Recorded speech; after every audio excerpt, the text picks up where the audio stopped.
Welcome to our new edition for News Today, where weekly news. It's presented by Aisha and Islam. We're going to make analysis for the news during all the news. Let's take a look. Always on Natural TV, Ankara, Turkey. In the news of health, Cuba and Turkey working on ameliorate and revitalize the vaccination of cancer and some variants too. So today we're going to ask Islam about if you have some details about this one. Thank you, Miss Aisha. As you know, like if you see the news, it said the joint study group happened between Turkey and Cuba. They try to develop new medicine and drugs is specialized by from Turkish counterpart and also from the Cuba. They have a target, as usually actually Turkey said. Recently Turkey produced 80% of their drugs and vaccines out of their 100%, and they have a target to produce 100% vaccines and drugs within 2023. So in this way they think like they can make some cooperation with other countries like Kyrgyzstan, like Cuba, what we see. And you know, the Turkish health minister, he went to Geneva and he meet with what's the name, the Cuban health minister, to talk about this issue. We can work together and to research on this issue, vaccines, drugs, and it will be helpful for both of the countries. And according to this way, if you see like the Cuban minister and their representatives will come to Turkey to talk on this issue, like how to produce, how to make innovative things to resolve the issue. I mean, like, you know, the drug or vaccine issue is very important to resolve the disease of cancer. So that's what actually Turkey is trying to do. Thank you. Thank you so much. But actually, I have a second question over you. Do you think that this cooperation, or to make a cooperation between two, like international internship between Turkey and Cuba, make the relationship more and more stronger? Yeah, of course. This is the, like, you know, as usual we normally see the relationship. It means it can be diplomatical, it can be political or economic something. But what we see now, Turkey is going there beyond. I mean, like, they try to focus on their health. They try to focus, I mean, even we can say it's like a health diplomacy. They try to see like that Cuba is a South American country, Latin America, and where is Turkey? From Eurasian country. So Turkey is focusing the last year, I mean, peripheral country of the world. They try to focus making a cooperation with them. They try to see like how to develop new things, innovative things. And that's what we see the result. So of course it's a good thing for Turkey to make a cooperation with other countries. As we see by this picture, from to the health, from political things, and we're going to talk today about the election Europeans and how much have seats actually available in after the European elections. So we're going to take a look about the parties, how much seats we have, and which party they have the highest percent. So we're going to talk about all this. Actually, we're going to be focused on the statistic about the seats when we talk about the seats. Yeah, thank you, Aisha. If you see actually the most important things, what we see this news, that's what last week happened, the election in European Parliament. The most controversial and arising and threatening thing for European Union, the far-right parties, they are uprising. And because if you know, like the far-right parties, they're always, try to against, in some extent, against the European Union, what we are seeing. Because like if you see the background of European Union, they are believing some values like liberalism, modernization, or integration, those kind of stuffs. And even if we said recent issues, that so many refugees, immigrant and migrant people went to the European countries, especially from Libya, from Syria, from Iraq. There's so many war-torn countries. So these parties, far-right right parties, they are always against this kind of policy. I mean, European Union refugee policies, European Union some migration policies. They are uprising in Hungary, they are uprising in Germany, they are uprising in especially in Nordic countries, even also like you can say the Denmark, Netherlands. So those parties, they are try to say like anti-refugee policy or those kind of stuff. So the most important thing, those parties, they got almost, if you say like 47 seats, and it's really dangerous for to sustainability of European Union.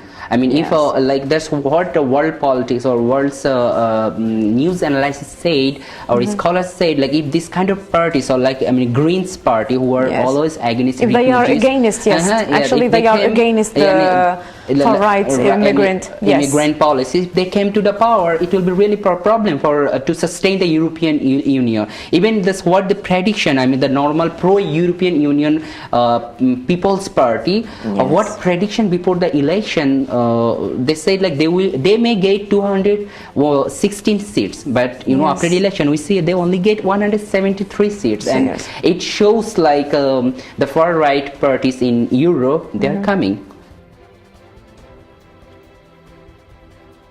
To politics from economy things, we going to focus in Turkey today, especially when we talk about crisis economy, and we have to ask Islam today about the steps taken about financial stability.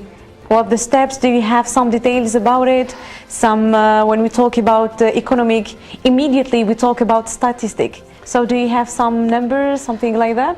Yeah, thank you, Aisha. Yeah, of course, if you see what peoples of Turkey, they see last couple of years, especially from 2018 to till now, because of global politics, from some economic, invisible economic sanction is happening on Turkey, and that's what we see, like dollars rate are increasing, and liras is some inflation is happening in Turkey. So if you see like the Central Bank of Turkey, they try to make some policy to resolve this problem. That's what they said for financial stability. They said like, okay, in Turkey, from last year to now, they have a 4.2 billion dollar in a market. It's their reserve money or liquidity in the market. So they have a plan to take those monies to the bank and make it. If you of course know about this issue, like if your bank has a lot of money, reserve money, then automatically your exchange rate, the liras rate will be increasing. So that's what actually Turkish Central Bank, they have a plan, like they want to take their money. That's what normally in the market is, I already said, the 4.2 billion money, they want to take it. And if you see the last for example from till March, Turkey, they have almost $96.3 billion reserve in their bank. Which means you talk about the value of Turkish lira, and when we and the dollar, and the dollar, like that. If you say like from January, if we calculate from 2019, Turkish lira rate against dollar, it's almost 5.97 to 6.57. So it's really too much. So Turkish bank, they try to resolve this issue, and that's why they think, okay, let's control it through increase their reserve. And if you as what I said, Turkey now, they have their central bank, they have a reserve almost $96.3 billion till March. Even they have a 20.8 billion gold reserve in their bank, till 2019 March. So it shows like Turkey is trying to increase their lira rate, value of their money. That's what they try to say, like a financial stability. Even also I want to include something, like they said if they can to make this reserve, it will increase, or it will rise their 200 basic point of their economy. So it shows actually Turkish lira's value will be increasing by this way, and it will also make a financial stability for Turkish economy. That's what the Turkish Central Bank thinks. The stability, good. We're going to finish by news so important. It's extremely important in Turkey, especially when we talk about our defense, about our security, about our statement and environment. So actually we asking Islam today about if we have really a good plan for avoiding this phenomena when we talk about terrorism. So what are the steps about terrorism? When we talk, especially today, we're talking about neutralizers, which means to pick up, to make a good plan for avoiding this phenomena. Do you have some steps about it? Yeah, thank you, Aisha. If you see, like Turkey, they are really for a long time they're struggling, and this terrorist organization, the PKK, this is actually in northern Syria. I mean, like Turkish border area, and also in border area with Syria and Iraq. These terrorist organizations are uprising, and Turkey lost. There are so many soldiers, like with fight against these terrorists. And recently, if you see, the Turkey also neutralized 4 more PKK terrorists. I want to include this PKK terrorists. They are the included terrorist organization in European Union, in USA, and also in some other countries. They say that this is the terrorist organization. So it's a really threat for Turkish border security and also their sovereignty, and that's what Turkey tried to make so many operations against them. And recently, that's what we see. Like Turkey also neutralized 4 more PKK terrorists in northern Iraq. That's what I see from these issues. Even if you see the recent crisis in Syria, after this crisis, and also after Iraq war, these peoples, they try to marginalized by the name of Kurdi issue, to try to make uprising against Turkish sovereignty. So Turkish soldier or Turkish army, they have a duty to neutralize them, to defeat them, because it's against their sovereignty, and that's what we are seeing the Turkish soldier they are doing.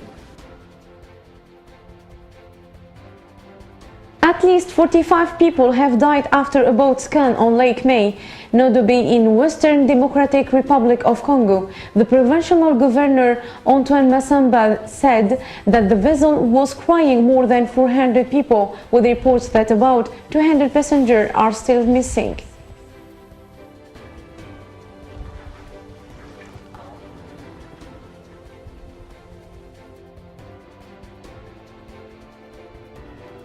As we see by this picture, Mutharika won Malawi election, so we're going to take some details about what's going on and the steps. So, what do you think about the election?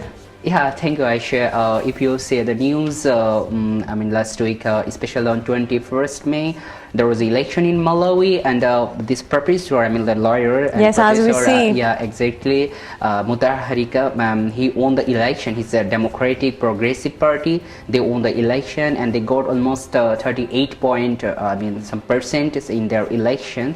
So in the most highly opposition party, they got almost 35%.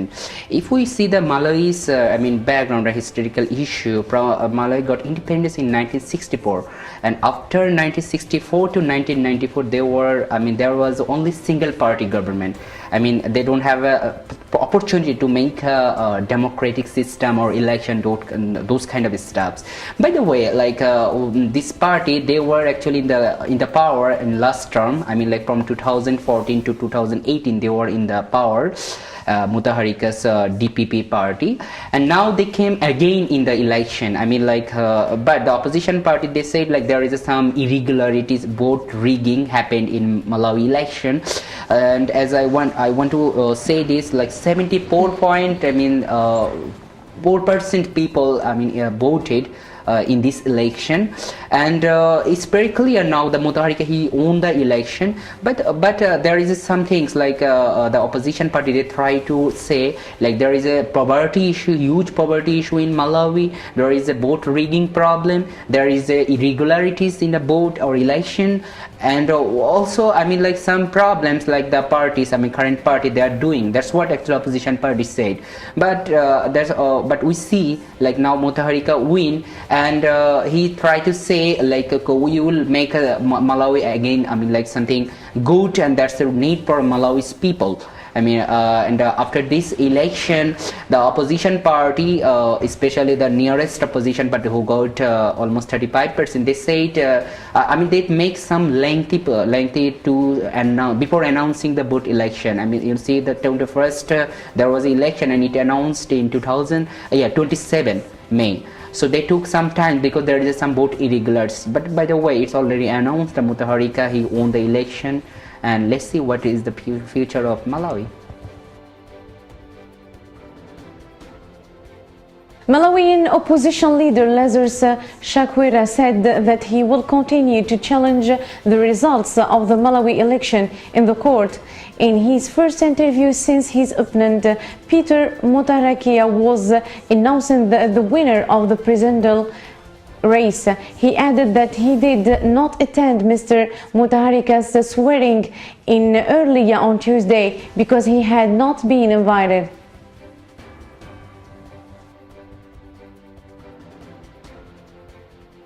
The president of North Macedonia on Tuesday said that the Turkish Cooperation and Coordination Agency TICA is emblematic of unity and fraternity with his country. Throughout the years, TICA has become a symbol of spirit of Turkish solidarity and sharing throughout the years, and is it not only towards the Turkish or Muslim, but towards all my citizens.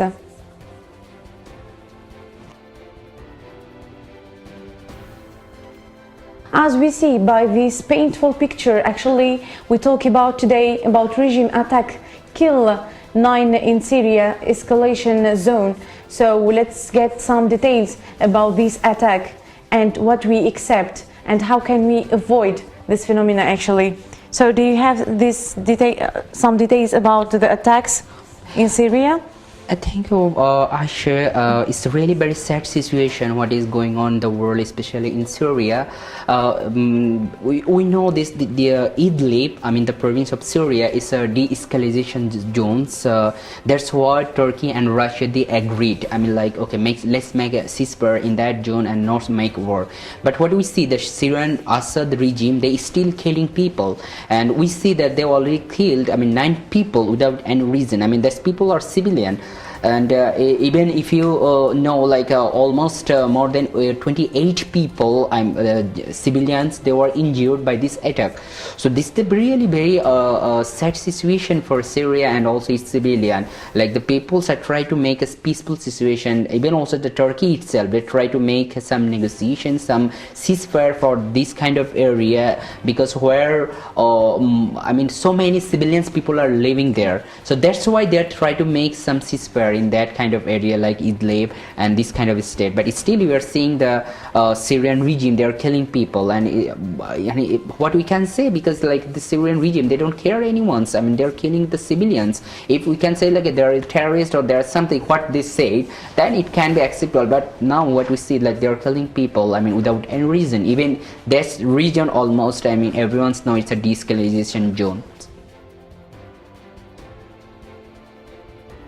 Amin Topal, a municipal worker in Begbasi Plateau, spoke to reporters as he held a gained mushroom weighing 7 kilograms, which he found in Turkey's western city of Denzil.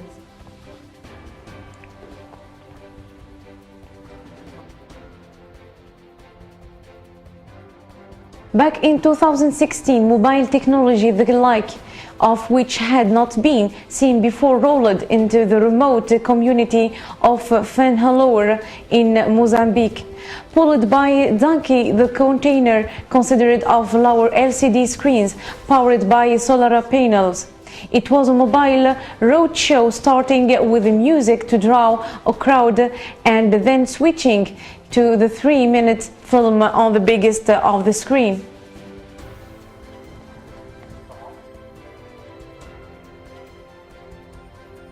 As we see by this picture, the meeting between Mavolu Gafisolu and the president in Jeddah, the deal, it bases on one question actually. It's no peace deal without free Palestinian state Turkey.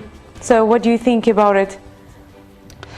Thank you, Aisha. The things like what Turkish Foreign Minister Mevlut Çavuşoğlu he said, like no peace deal without Palestine. If we see, like Turkey is always, I mean, on side of Palestine. They want actually independent Palestinian state. If we see the last year when Trump announced the Jerusalem will be a capital state of Israel, that's only one country who opposed directly and visibly against this decision. It was Turkey. So whatever is a conference, I mean the last week there was a conference in Jeddah. It's YC, I mean Organization of Islamic Cooperation. They have a conference and meeting in there, and in there the Turkish Foreign Minister said directly like there should be a peace, and there should be a peace with independent and I mean pre-Palestinian state. We know this the Palestine now especially in three parts, like West Bank, on the other side is Gaza, and in West Bank is under like how we can say near Jordan, and also like Gaza is totally blocked by Israel. So like that's why Turkey said like this Palestinian state, it should to be free. And even like recently the Kushner, the how we can say the Trump's son-in-law, he just tried to say the Middle East peace policy, some peace policy for Middle East, especially for Israel. I mean, Israel centric, and they try to initiate something one state policy. As we know this from 1967, there is a really great policy, like what you say, the two-state policy, something like there will be one independent or pre-Palestinian, there will be Israel. But now what is going on, this on the name of peace, I mean from the Kushner, the son-in-law of Trump, Donald Trump, the president of USA, they try to initiate like the peace means like independent Israel, and there will be no Palestine. That's what they are trying to say, but it's not still, I mean, established. So that's the reason the Turkish Foreign Ministry, he said like, okay, without pre-Palestine we will not accept this kind of peace process or this kind of peace or deal what will go in Middle East. And in YC conference he strictly said like, okay, we will accept peace if there is a pre-Palestine.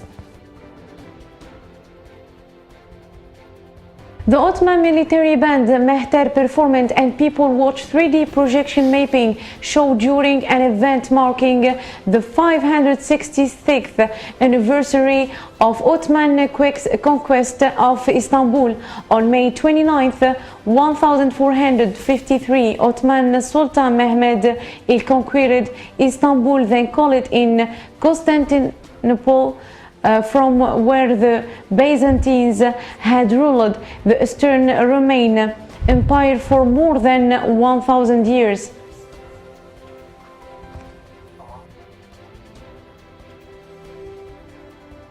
A fungus genetically enhanced to produce a spider toxin can rapidly kill huge numbers of the mosquitoes that spread malaria, a study suggests. Trials which took place in Burkina Faso showed mosquito populations collapsed by 99% within 45 days. The researchers say their aim is not to make the insects extinct, but to help stop the spread of malaria, the disease which is spread when female mosquitoes drink blood, kills more than 4,100 people per year. Worldwide, there are about 290 million cases of malaria each year.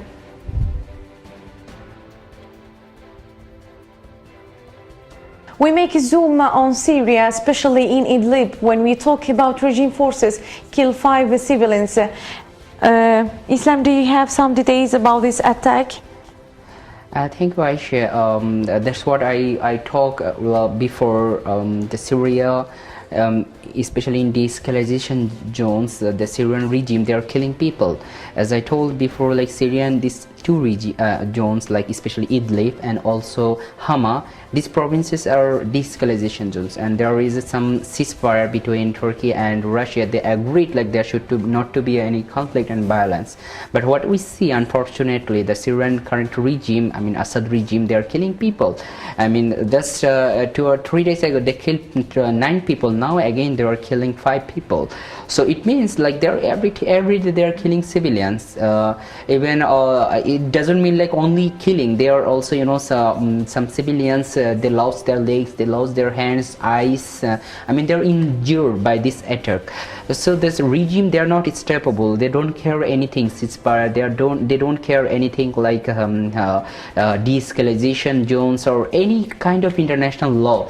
Even they're using some kind of weapons. I mean, like some kind of bombs. That's really, I mean, a long-term effect on human, I mean, civilians' health and body.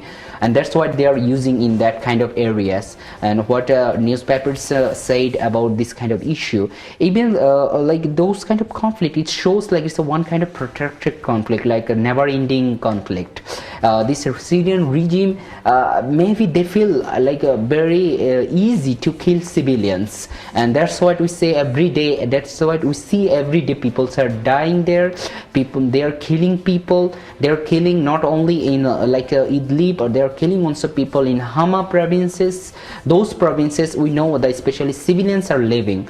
So that's the issue of Syrian current regime. They are doing whatever the international peace process, like what we know Astana peace process is continuing in between Turkey, Syria, Iran, and also Russia. They don't care any kind of process. They don't care any international law. They don't care any international procedures, rules, and anything. So in their dictionary there is only one thing: to kill civilians, to kill people. And that's what actually they gate their what they mean to gate a peaceful state. I mean, to kill civilians. By this way they want to try to find a peaceful state, but that's really impossible because you're killing civilians, and in that way it's really impossible to find a peace and peaceful solution. So it's really important for Syrian regime to stop this kind of killing to civilians.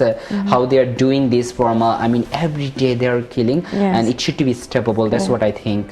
So for this reason, my second question actually for you, it's you said you talk about international shape, something like that. So I'd like to ask you, do you think that the foreign intervention, is it good for Syria now to avoiding from terrorism, or it maybe can affect it more and more?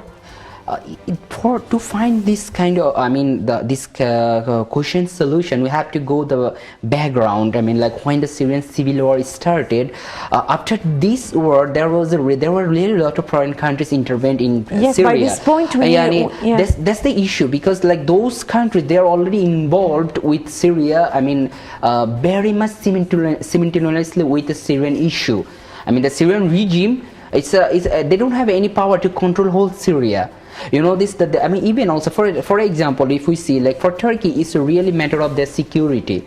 I mean, it's really matter of their sovereignty. It's really matter of their, I mean, border security. Because there's so many terrorists comes from, I mean, Syria, and if I mean attack on Turkey, so Turkey should involve with this issue because they don't have any option. They have to care about those issues. On the other hand, if we look like other foreign countries, they went there for their own interest. I mean, interest means like the Russia and Syria, they have a very historical good relation, and even they have some materialistic reason. Even also from some stuffs, I mean regional stuffs, Iran and Syria, they have a good relation. Even thus America, it's normal, because as a powerful and superpower country, they always try to intervene in every country in the world. I mean, whatever they find a option, they try to intervene, whatever it is Iraq or Syria, or even also now they're thinking to intervene in Iran issue.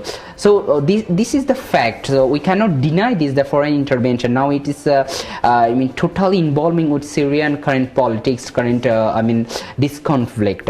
So foreign countries should intervene, I mean, or they may intervene in there, otherwise there will be no solution. For example, like from Turkish side, they cannot sit together to make a peaceful process with Assad, because they always try to say he's a killer, he's killing civilians. I mean, it's impossible for Turkey to sit at one table and to talk on peace.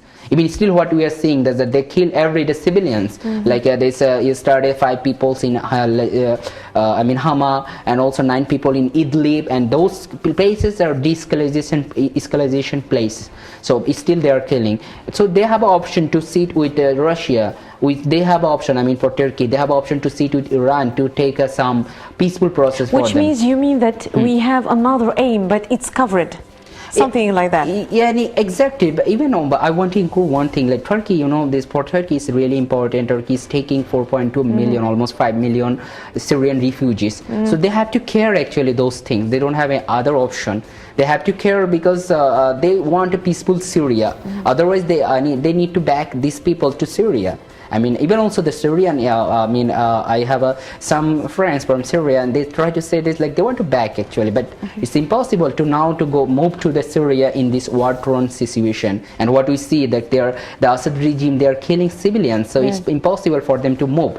So for Turkey, it's really important issue. For other countries, I mean, like it's almost 4-5 years long never-ending conflict. So other countries, they want actually it should to be finished. It should to be complete. I mean, it's enough. It's enough. I mean, like there should to be peace. But what we are seeing, the regime, they don't care anything. Yes. Thank you so much. Okay. Ladies and gentlemen, thank you for your attention and thank you to be with us today. I'm so happy to sharing the weekly news with Islam. Thank you so much, Islam. You're welcome. Thank you so much also for inviting me this prestigious and gorgeous weekly news analysis program. I think it will be really good and interesting for viewers to understand news what happened in the last week. Thank you for inviting me. Thank you so much. Like that weekly news is finished today. Keep on touch always on Natural TV, Ankara, Turkey.